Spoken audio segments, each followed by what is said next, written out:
You know what I love about Sundays is that, and I'm sure you're familiar with this, you know, I come with a plan. I come with a plan, I come with a talk, I come with a script. You know, I've kind of got my mind focused and geared on a certain way. And then something like Lou playing, an uplifting, fast, almost bordering on irreverent song right before the meditation makes me go, okay, what is here? Somebody didn't get the memo. As I look at Helen. And then I go, how perfect, right? So here is the lesson. Here is the remembering. How perfect is that? So what's so perfect about it? Well, we're talking about the sacred circle. Now, the native tradition will tell you that that sacred circle is the circumference which has no beginning and no end, within which all is sacred. So when I was sitting over here going, what? Then I went, wait a minute, I'm putting him outside the circle. That's not possible. It's not possible to be outside the circle. You know, when we were kids, we wanted to be inside the group, the circle, right? We wanted to fit, we wanted to belong. We tried so hard. And usually trying made us be something that we weren't, right? It taught us to acquiesce, to compromise, to deny our soul, to stamp out the spirit in us, that spontaneity, that desire to speak or respond. It just let it go somewhere because we didn't know if it would be accepted or be rejected. That's a very small circle. That's man's circle. That's not God's circle. You know, one of the things that brings us together with all other religions, with the exception perhaps of Buddhism, is that God is all there is.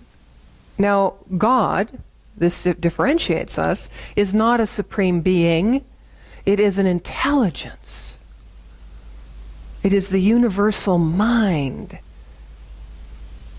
It is the cause that creates the effect out of itself through the law of its own being.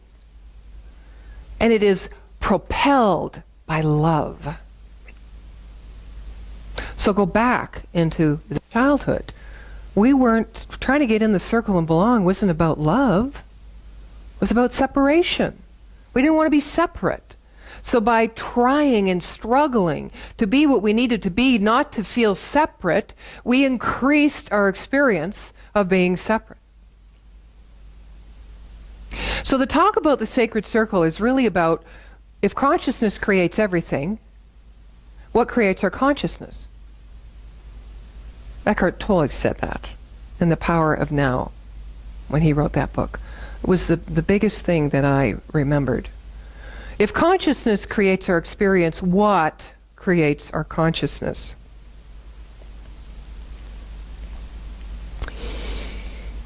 When we were kids, or if we've had kids, which I haven't, but I've been around enough parents who have kids who have to pass somehow, I don't know why, they all have to pass through the age of 2. And I'm not sure what that is, but my experience of that is, why? But why? But why? But why? I'm looking, maybe your grandparents, but why? And it's the kind of question that frustrates you, you know, because why? Because you don't always have the answers. Or you just don't know if you have the right answers, because we have this idea that, you know, we need to teach, and we need to be responsible, and we need to say the right thing because we could damage their little psyche, you know. So we get all uptight about this. We don't want to answer the questions why to 2-year-olds, nor do we want to answer when other people ask us why? Because really, it's none of their business. Okay, what about when we ask ourselves the question why? You know, in the spiritual path, we've gotten around, we've circumvented the need to know. Isn't that true? We don't need to know, we just need to have faith. But inquiring minds, they do not rest until they have the answer. So what kind of answer are we looking for?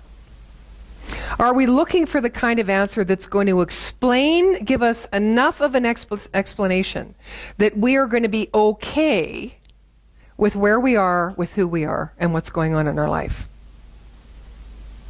Probably not. And the reason is because we are always evolving and expanding beyond what has gone before. And when that question why happens to us, we should pay attention. Do we have to fall over ourselves at breakneck speed in order to get the answer? No. But it's nice to have the why there to lead us. Let the question guide us, not the answer. And the answer to the why question is never found in the physical realm that has initially been the motivating instigator of why you ask the question in the first place. We normally ask the question because we don't feel what we want to feel. We're not being who we know we can be, or things just aren't showing up the way we've planned them. Why is that, right? Why is that? These are certainly questions that can occupy our mind and distract us, perhaps, from the life we truly are seeking, which has greater meaning. That life is not found in the explanation of the circle or man's circle, life of this physical realm, which is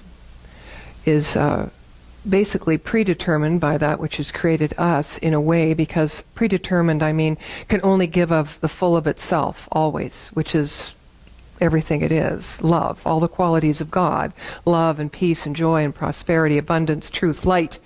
It's all there all the time. That's what I mean by predetermined, by something that has gone before, or God.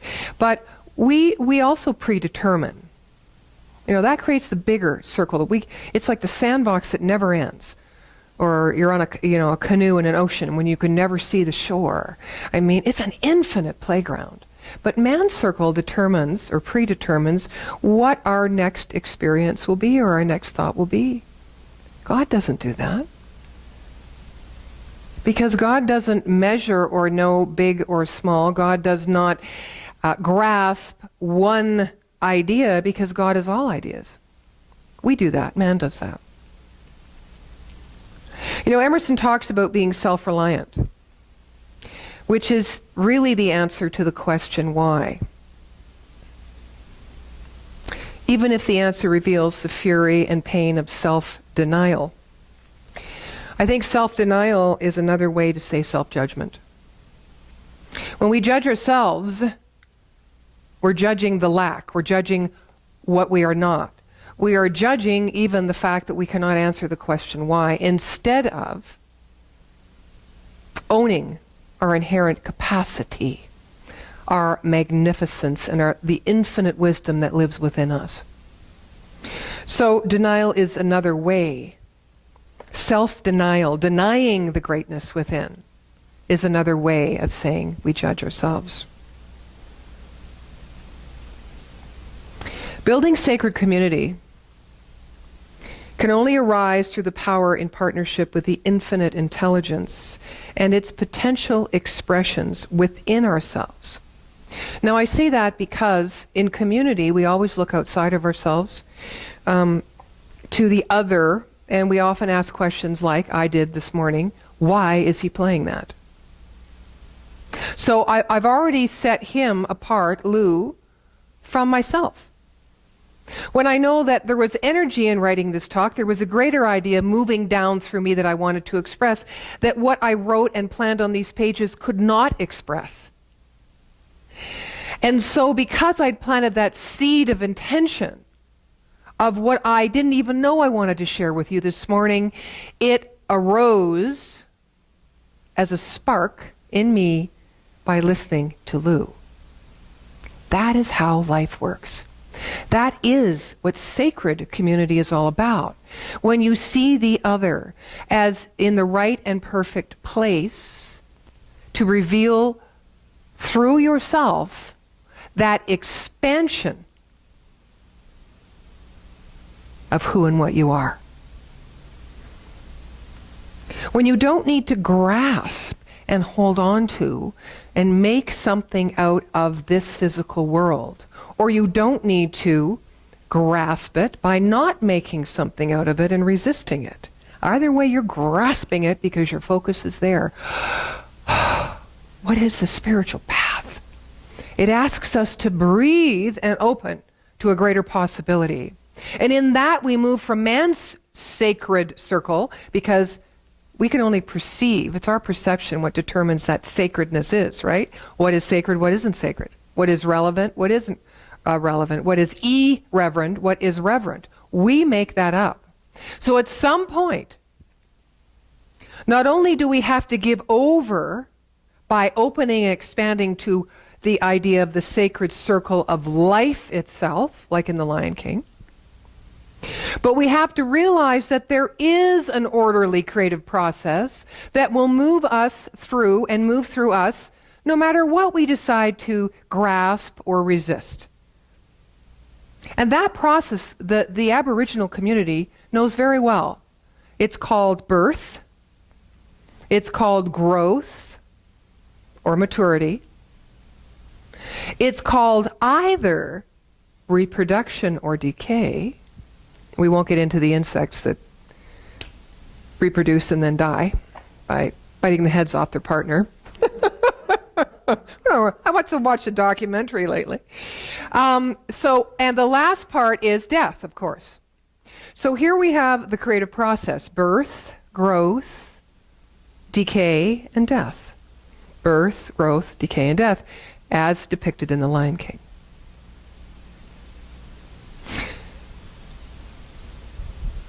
There are so many signposts. Ashes to ashes, dust to dust. We are born from the essence, we go back to the essence. From the invisible, and we return to there. But we're not really going back because our life has had such meaning. Because we have been the vehicle through which a very unique expression of the Holy One has been disseminated and shared. And that part that is us has touched this entire world, not physically speaking. That is limited to our choice, but energetically speaking.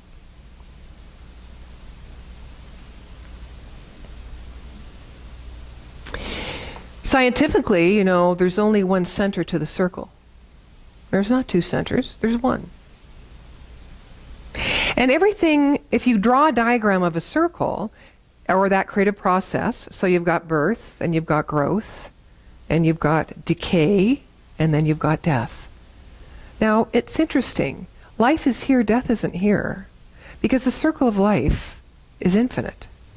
So this tells us that if life is here, and growth and maturity are here, and decay is here, and then death, where is death? It's right up at the top where life is. Because our life has given birth. While we're alive, and when we die, it is forever reproducing something greater than what has gone before.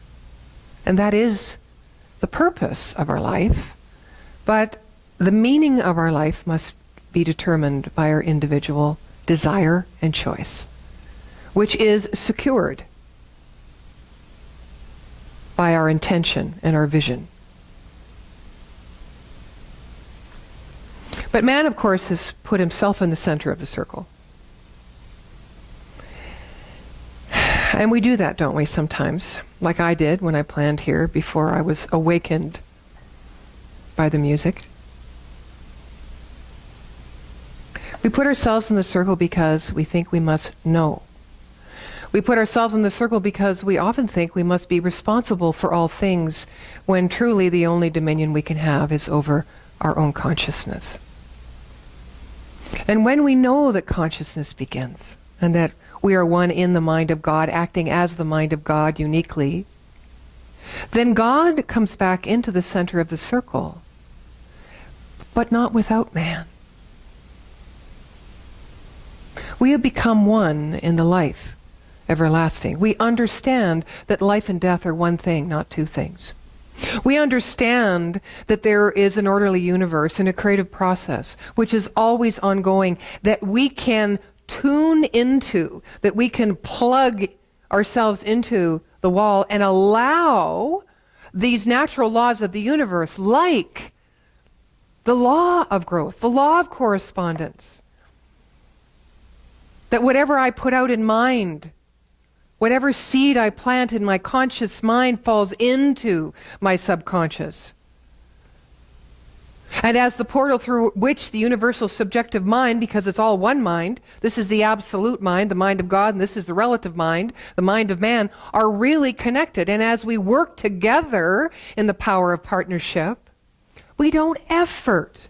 We don't see the other. We don't feel separate. This is the partnership of a lifetime, an eternal lifetime. This helps us move past these seeming challenges where we get stuck thinking that we can't fix this, or we can't change this, or when we feel lost or bereft.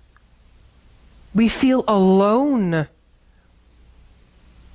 Being self-reliant is being responsible to know the truth by practicing and becoming that which it is we deeply know in our soul we are.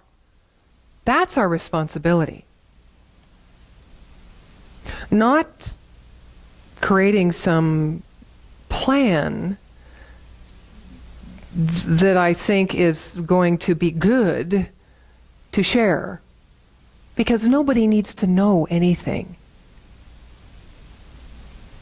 that I know.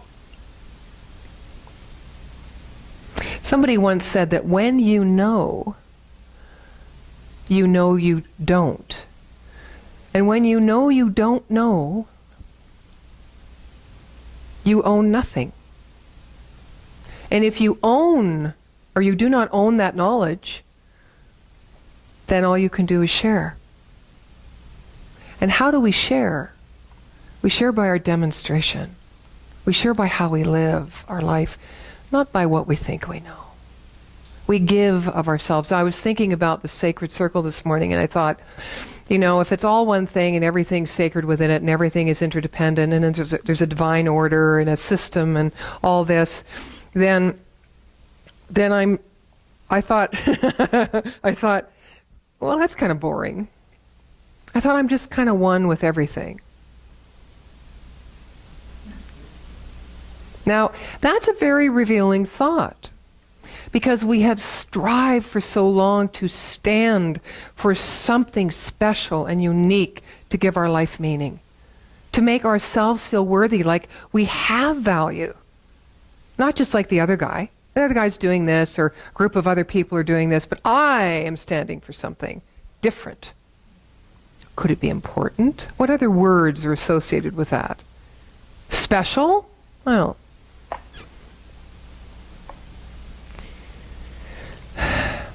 Somehow we got misguided. That we had to be a certain way,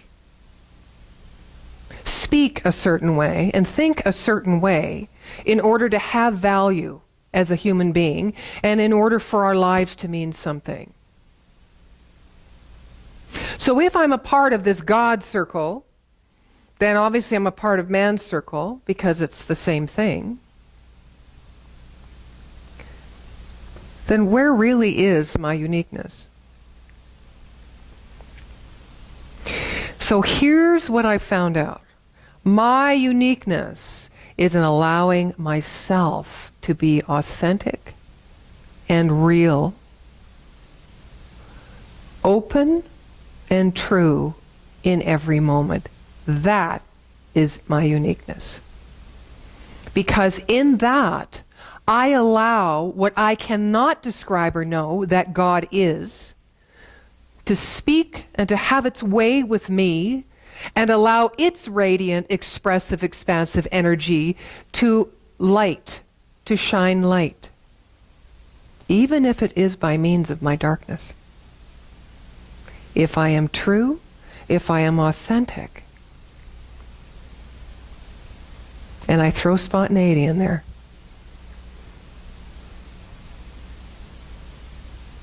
then I am unique. I am unique because I've opened to be divinely guided. I am unique because I know that I am the center of my own consciousness, and therefore I am one in God consciousness. And that gives my life meaning, and that gives me worth. And sometimes it takes a long time, a lot of answering the why questions to remember that one truth. And other times it just takes a raw piece of music. Isn't that the way life is? It's like a beautiful canvas of original art. We are pieces of walking art. I watched a movie the other night, which is still with me. It's called Lullaby. You may not have heard of it yet. I think it's only come out on DVD, been out for about a month. And it's about doctor-assisted suicide. And it was very important to me to watch this movie because there was a final piece. Well, I think it's a final piece. Let me say a deeper piece, because it never ends. Of judgment I had on myself around my mother's passing, and I didn't think I had any judgment there. I thought, you did good, kid. You were a good daughter, You walked this last 11 years with her, and the last 7 days in the 17 days, and you were there when she passed, and you did good. But this movie was interesting. This movie, and I'm the kind that tells you about the movie, so if you're going to see it, I spoil it for you. So this movie is about a very small family, a boy and a girl and a mom and a dad. The dad's had cancer for 12 years. He's now in the hospital, and he's decided that he's decided he's done. And so he gathers the kids to come home. Now the kids are like way out here in their relationship. And they don't know why they're being called home by their mom, and they don't know the other's going to be there. They don't know any of that. They also don't know, which is told very early on in the movie, that the father has given all his money away. So not only did they find out that in 24 hours he's going to be off life support, but also that there is no inheritance for them. They find this out in the first hour that they're there. Big shock. The feelings are, the daughter's a lawyer, and so the daughter gets an injunction because she won't let her father do this, or the doctors assist. And the son just gets angry. He throws things and he punches, holes through walls. And they just don't know how to hold this, right? And so the movie's all about coming together, expressing their feelings, understanding what the true meaning is here. And the true meaning is the connection and the belonging through love. And you can't get there until you surrender all the other stuff. You got to feel it to surrender it. You can't surrender it by denying it. You don't figure life out or think your way through life, which is what most of us have done, to stay in man's circle. You feel your way through it to experience God's circle, the true sacredness. So in the end, of course, everyone does come together. The injunction is, he says, I want you to argue your case. And I've never heard you argue a case. And so you argue for my life. And if I feel you've done a good job, then I will stay on life support and live for however long I will try. Right? Well, she argued her case an hour before he was about to pull the plug, and she did a good job. And he said, "You won. I will stay on life support." And I'm watching this movie and I'm going, "No, this isn't right. This isn't right." He's doing it for his daughter, not for himself. It's not what he wants. It has to all work. Everyone has to win. And so the son, who was hardest hit by this, says to his sister, "Have you asked him what he wants?" A huge move past our ego needs, our feeling of not belonging, our feeling because of loss. If I lose my father, if I lose my parent, if I lose my child, I have lost a part of myself. No, you've gained so much more. They came to love. And so they pulled the plug, and the rest was just their release of emotion, and the last frame was them moving out of the hospital, coming into the car, and getting on with life. All resolved within themselves to acceptance of this, and resolved as a family unit.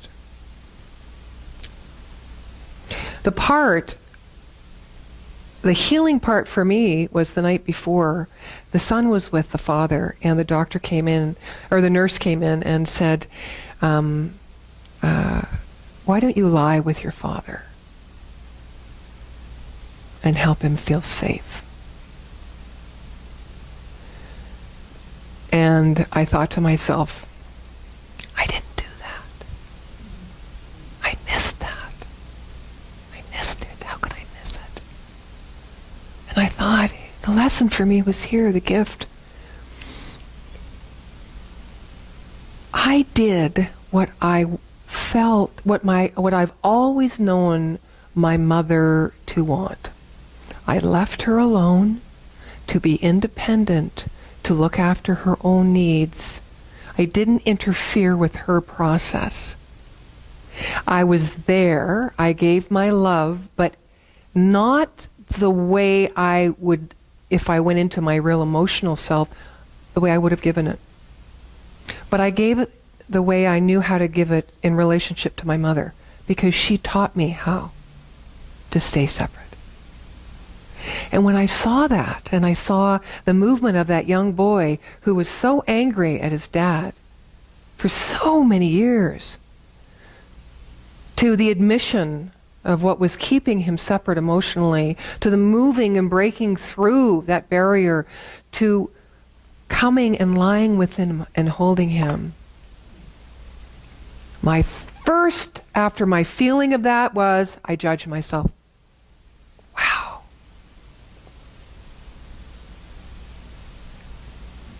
But there it was. So the gift was, do never, ever, ever be reliant, be responsible to yourself to know what love is by loving who you are completely, by belonging to yourself completely, by knowing who and whose you are.